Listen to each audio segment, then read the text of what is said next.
जशी कोर्टमध्ये केस चालते तशी त्या गैरव्यवहारांबद्दलच्या ज्या काही तक्रारी असतात त्या मेहरबान कोर्टासमोर चालतात। ट्रस्टचं अकाउंट असतं ते भलेही अध्यक्ष आणि खजिनदार यांच्या सहीने चालत असेल तरीही ते फ्रीज केलं जातं। आणि जर का असं कुठलंही हॉस्पिटल हे असं देण्यासाठी नकार देत असेल तुम्ही थेट धर्मादाय आयुक्तांकडे त्यांच्याबाबत तक्रार करू शकता। त्या इतर विश्वस्तांपैकी एकाने जरी जाऊन धर्मादाय आयुक्तांकडे कंप्लेंट केली तरीही त्यांच्यावर 41D अंतर्गत कारवाई होऊ शकते। सरळ सरळ त्याच्यावर फौजदारी विश्वासघात केल्याबाबतचा गुन्हा दाखल होतो आणि त्यात त्याला जेल पण होऊ शकते। मेहरबान धर्मादाय आयुक्त जे आहेत त्यांच्या पूर्व परवानगीशिवाय अशी कुठल्याही प्रकारची जागा विकता येत नाही। म्हणजे सरळ सरळ डिसमिस पण केलं जाऊ शकतं, त्यांना सस्पेंड पण केलं जाऊ शकतं आणि त्या पूर्ण संस्थेवर किंवा त्या ट्रस्टवर एक प्रशासकाची नेमणूक केली जाते। आपण रोज आपल्या परिसरात सार्वजनिक गणेशोत्सव मंडळ, देवस्थान ट्रस्ट, सार्वजनिक वाचनालय, शैक्षणिक संस्था, सामाजिक संस्था आणि विविध सेवाभावी ट्रस्ट पाहत असतो। पण या संस्थांचं नियमन कोण करतं? ट्रस्टमध्ये वाद झाला, नवीन विश्वस्त नेमायचं असेल, मालमत्ता विकायची असेल किंवा आर्थिक गैरव्यवहार झाला असेल तर न्याय कुठे मिळतो? या सर्व प्रश्नांची उत्तरं मिळतात धर्मादाय आयुक्त कार्यालय।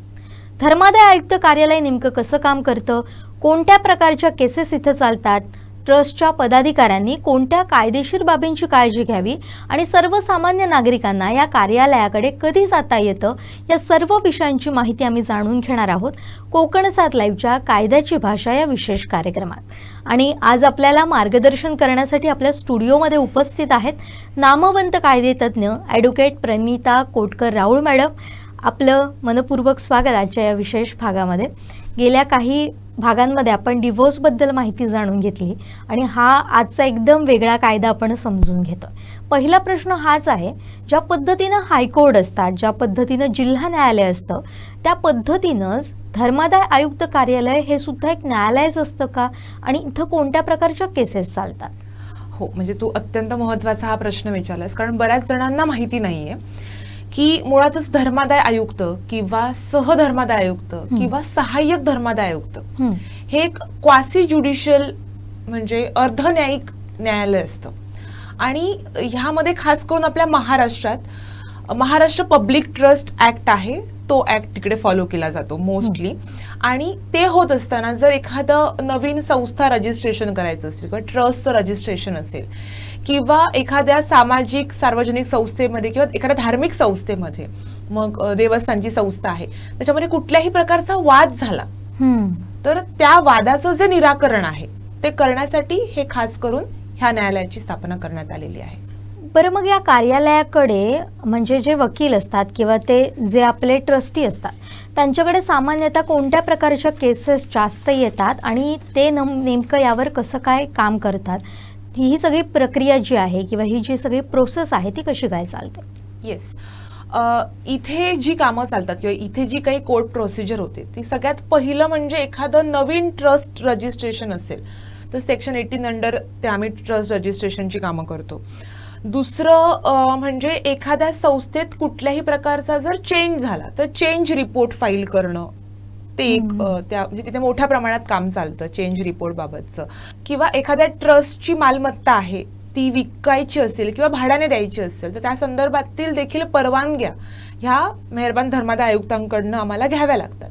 आणि मोस्टली जर एखादा गैरव्यवहार होत असेल तर त्या गैरव्यवहारांवर आळा घालण्यासाठी बरेच जण तक्रार करतात आणि त्या तक्रारी ऑफिशियली म्हणजे सेक्शन एक क्लिअर आहे 41A, तिथे ऑफिशियली त्या कंप्लेंट्स चालतात। जशी कोर्टमध्ये केस चालते तशी त्या गैरव्यवहारांबद्दलच्या ज्या काही तक्रारी असतात त्या मेहरबान कोर्टासमोर चालतात आणि त्या चालत असताना प्रॉपर त्याच्यामध्ये विटनेस घेणं, आर्ग्युमेंट्स होणं, से देणं, सगळे प्रकार जे इतर कोर्टांमध्ये चालतात ते सेम प्रकार सहाय्यक धर्मादाय आयुक्तांकडे देखील चालतात। तुम्ही आता ज्याचा उल्लेख केलाय तो म्हणजे चेंज रिपोर्ट, त्याबद्दल तुम्ही सांगितलंय, पण हा नेमका प्रकार काय असतो आणि तिथे नेमकं काय केलं जातं, कशा पद्धतीचे तिथं तुमचं कामकाज चालू असतं? तू आता जसं विचारलंस, चेंज रिपोर्ट नावातच सगळं काही आहे। फॉर एक्झाम्पल, एक संस्था आहे किंवा एखादा ट्रस्ट आहे, त्या ट्रस्टमध्ये जर समजा पूर्ण विश्वस्त कमिटी जी आहे त्यांचं एक म्हणजे प्रत्येक ट्रस्टची किंवा संस्थेची एक घटना असते। जसं आपल्या भारताचं भारतीय संविधान आहे तसंच सेम आपल्या प्रत्येक ट्रस्टची एक स्वतःची घटना आहे। मग त्यामध्ये नमूद असेल की बाबा 3 वर्षांनी आपण जे विश्वस्त मंडळ आहे ते बदलायचं. असं प्रत्येक घटने किंवा 5 वर्षाचा कालावधी असतो, 1 वर्षाचा कालावधी असतो. मग ते विश्वस्त मंडळ बदलल्यावर तो जो काही चेंज झालेला आहे तो धर्मादाय आयुक्तांना कळवणं गरजेचं असतं. किंवा एखाद्या व्यक्तीने राजीनामा दिला सडनली विश्वस्तांपैकी, किंवा एखाद्या व्यक्तीचा मृत्यू झाला आणि ते पद रिक्त झालं आणि त्याऐवजी जर समजा दुसऱ्या कोणाची तरी त्या ठिकाणी निवड झाली, तर तो जो चेंज आहे तो चेंज पीटीआर उतारा जो असतो प्रत्येक संस्थेचा, त्या पीटीआर उतारामध्ये होणं गरजेचं असतं. मग त्यासाठी तो जो चेंज आहे तो 90 दिवसाच्या कालावधीच्या आत धर्मादाय आयुक्तांना कळवावा लागतो. मग त्यासाठी पूर्ण स्पेसिफिक ऍप्लिकेशन पुटअप करावं लागतं. आता आपण आणखीन एका महत्त्वाच्या विषयावर बोलूया. अनेकदा असं सांगितलं जातं किंवा ऐकायला मिळतं की जमिनींचा व्यवहार होतो या सगळ्या संबंधीचा. मग एखाद्या ट्रस्टची शाळा असेल किंवा मंदिराची जागा असेल आणि ती विकली जाते, तर अनेकदा असं म्हटलं जातं की त्यात खूप मोठा गैरव्यवहार झालाय. तर यावर कायदा काय सांगतो आणि ट्रस्टी स्वतःच्या मनानं त्या ट्रस्टची जमीन विकू शकतात का? येस, तू अत्यंत महत्वाचा प्रश्न विचारलास. असं बऱ्याच ठिकाणी होतंय की परस्पर जागा विकल्या जात आहेत किंवा भाड्याने दिल्या जाते. तर जो मी मगाशी तुला म्हटलं महाराष्ट्र पब्लिक ट्रस्ट ऍक्ट, त्यामध्ये सेक्शन 36 क्लिअरली सांगतं की मेहरबान धर्मादाय आयुक्त जे आहेत त्यांच्या पूर्व परवानगीशिवाय अशी कुठल्याही प्रकारची जागा विकता येत नाही, भाड्यानेही इव्हन देता येत नाही 3 वर्षापेक्षा जास्त कालावधीसाठी द्यायची असेल तर. आणि हा सगळा प्रकार होत असताना जर एखाद्या ट्रस्टला एखादी जमीन विकायचीच आहे तर त्यांना त्या प्रकारचं टेंडर हे वर्तमानपत्रात जाहीर करावं लागतं. आणि जो चांगला रेट देईल, व्यवस्थित जो रेट देईल आणि ज्या रेटमुळे त्या संबंधित ट्रस्टला त्याचा फायदा होईल, जास्तीत जास्त फायदा कसा होईल याचा विचार करूनच मेहरबान धर्मादाय आयुक्त त्यासाठी पूर्व परवानगी देतं आणि मगच ती जागा वगैरे जी काय असेल ती विकता येते. आता जमिनींबरोबर आणखीन एक महत्त्वाचा मुद्दा असतो तो म्हणजे पैशांचा.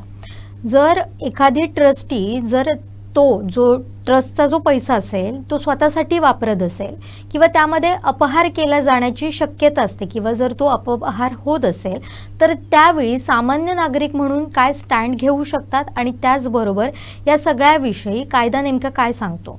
जर हा मंडळाचा सुद्धा जर पैसा जर तो ट्रस्टी स्वतःसाठी वापरत असेल किंवा त्याचा गैरव्यवहार किंवा वापर करत असेल तर याबाबत कायदा नेमकं काय पावलं उचलू शकतात?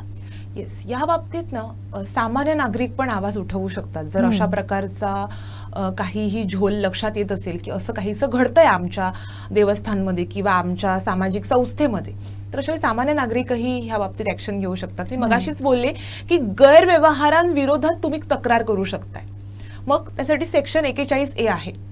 तुम्ही कोर्टमध्ये यायचं आहे. ती जो काही गोंधळ चालू आहे आर्थिक व्यवहारांबाबत असेल किंवा इतर काही व्यवहारांअसेल तो तुम्ही संबंधित मेहरबान धर्मादाय आयुक्तांकडे येऊन कंप्लेंट करायची आहे.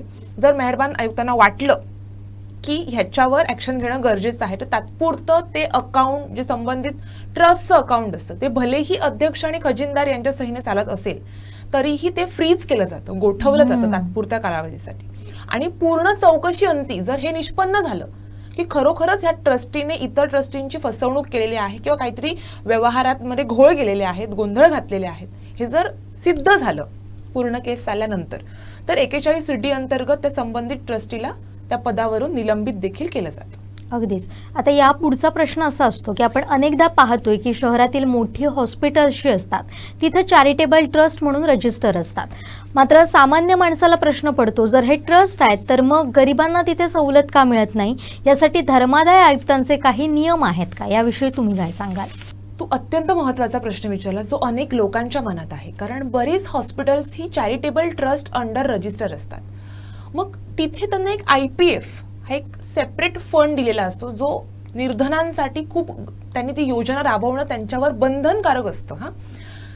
त्यांना असे क्रायटेरिया दिलेले असतात की पहिली 10% तुमचे जेवढे बेड आहेत त्या बेडपैकी 10% बेड हे तुम्ही निर्धन जे रुग्ण आहेत म्हणजे अतिशय गरीब जे रुग्ण आहेत त्यांना पूर्णपणे म्हणजे 100% सवलत देऊन तुम्ही त्यांना ते दिले पाहिजेत अवेलेबल करून. त्यानंतरचे जे 10% बेड आहेत म्हणजे टोटल बेडपैकी 10% बेड ऑलरेडी झालेत, 10% बेड जे आहेत ते आर्थिक दृष्ट्या जी दुर्बल लोक आहेत त्यांना तुम्ही 50% सवलतीच्या दरात ते उपलब्ध करून दिले पाहिजेत. आणि जर का असं कुठलंही हॉस्पिटल हे असं देण्यासाठी नकार देत असेल तुम्ही थेट धर्मादाय आयुक्तांकडे त्यांच्याबाबत तक्रार करू शकता.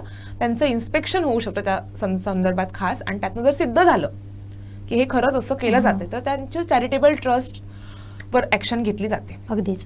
पण अनेक सार्वजनिक गणेशोत्सव किंवा नवरात्र मंडळांमध्ये असं दिसतं की एखादा अध्यक्ष किंवा कार्यकर्ता म्हणतोय की हे मंडळ मी सुरू केलेलं आहे, त्यामुळे बँक खातं माझ्याच नावावर राहणार आणि पैशांचा निर्णय देखील मीच घेणार. कायदा यावर काय सांगतो किंवा ट्रस्ट किंवा मंडळाच्या पैशांवर नेमका कोणाचा हक्क असतो, याबाबत तुम्ही काय सांगाल?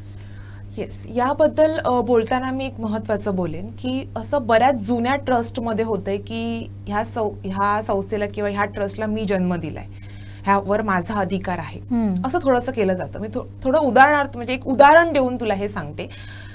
एक नवरात्रोत्सव मंडळ होतं. त्या नवरात्रोत्सव मंडळाचा 2 लाखाचा FD होतं. त्या 2 लाखाची जी FD होती ती अध्यक्षाने परस्पर विथड्रॉल केली आणि आपल्या परदेशातल्या मुलाला ती FD ट्रान्सफर केली परस्पर. मग जेव्हा हे इतर विश्वस्तांना कळालं तेव्हा त्यांनी त्याच्यावर ऍक्शन घेतली. तेव्हा त्याचं म्हणणं काय होतं की ती 2 लाखाची FD होती, ती मी संस्था रजिस्टर करताना मी स्वतः केली होती, स्वतः पैसे घालून ती FD मी केली होती. पण एक लक्षात घेतलं पाहिजे, कुठलाही ट्रस्ट रजिस्टर झालेला असो किंवा कुठलीही संस्था, तुम्ही संस्थापक जरी असलात आणि तुम्ही जर त्यातले पैसे घातलेले असले तरी ते आता सार्वजनिक मनी, पब्लिक मनी मध्येच ते गेले पैसे. कारण तुम्ही देणगी घेताय, तुम्ही वर्गण्या घेताय आणि तुम्ही कशासाठी घेताय तर सामाजिक कार्य करण्यासाठी तुम्ही घेताय. मग अशावेळी त्या पैशांवर कुठलाही तुमचा अधिकार राहत नाही. आता प्रश्न येतो त्याच्यावर ऍक्शन घेतली जाणार का? जर एखाद्या असं अध्यक्षाने किंवा एखाद्या खजिनदाराने असं केलं तर डेफिनेटली घेतली जाणार. क्रिमिनल ब्रीच ऑफ ट्रस्ट, सरळ सरळ त्याच्यावर फौजदारी विश्वासघात केल्याबाबतचा गुन्हा दाखल होणार आणि त्याला जेल पण होऊ शकते. म्हणजे फार गंभीर मुद्दा हा असतो आणि त्यामध्ये तेवढीच काळजी घेणं गरजेची असते. पण आजकाल अनेक मोठ्या शिक्षण संस्था किंवा देवस्थान ट्रस्टवर राजकीय नेत्यांचा किंवा त्यांच्या कार्यकर्त्यांचा ताबा असतो असं दिसतं. जर मूळ ट्रस्टींना डावलून कुणी बेकायदेशीरपणे ट्रस्टवर कब्जा केला तर धर्मादाय आयुक्त यात काय मदत करू शकतात, याविषयी काय सांगाल? जर असं कुठल्याही संस्थेसोबत किंवा कुठल्याही ट्रस्ट सोबत घडत असेल आणि जर मेन जी माणसं आहेत त्यांनाच कुठेतरी डावललं जात असेल आणि पूर्णपणे इम्पॅक्ट हा त्या पॉलिटिकल पार्टीचा असेल किंवा संबंधित एखाद्या नेत्याचा असेल, तर अशावेळी त्या इतर विश्वस्तांपैकी एकाने जरी जाऊन धर्मादाय आयुक्तांकडे कंप्लेंट केली तरीही त्यांच्यावर 41D अंतर्गत कारवाई होऊ शकते.